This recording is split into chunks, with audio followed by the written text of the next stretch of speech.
எல்லாம் ஓவர். எனக்கு இந்த நாள் ரொம்ப சிறந்த நாள். ஏன்னா இந்த மரங்களோடு பேசும் மாமனிதர்களை நான் நிறைய விஷயங்களில் பார்த்துருக்கேன்.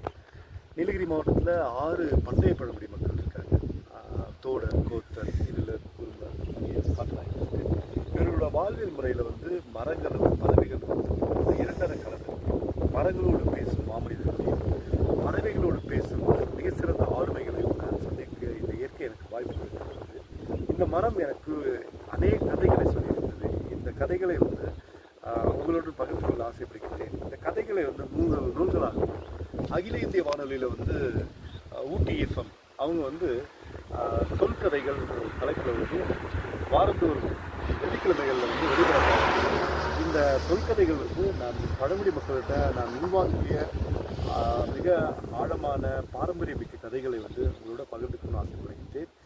நான் சந்தித்த மிகச்சிறந்த ஆளுமைகளான பழங்குடி மக்களின் தலைவர்கள் அவர்கள் கொடுத்த அழகிய தரவுகளை உங்களோட பகிர்ந்து கொள்கின்றேன். மரங்களோடு பேசும் மாமனிதர்களையும் பறவைகளோடு பேசும் மிகச்சிறந்த ஆளுமைகளையும் பார்க்க எனக்கு வாய்ப்பு கொடுத்த இயற்கைக்கு நன்றி.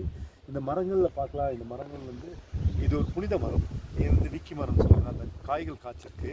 பறவைகள் இருக்குது. இங்கே பாருங்கள், எல்லா இடத்துலையுமே நிறைய பறவைகள் இருக்குது. இந்த பறவைகளோட இந்த ரம்மியமான நாட்களை உங்களோட பயணிக்க ஆசைப்படுகின்றேன். இதை மிக அழகாக ஒளிப்பதிவு செய்த சிவரஞ்சனி அவர்களுக்கு மிக சிறந்த நன்றியும் பாராட்டுகளையும் தெரிவித்துக் கொள்கிறேன். நன்றி, வணக்கம்.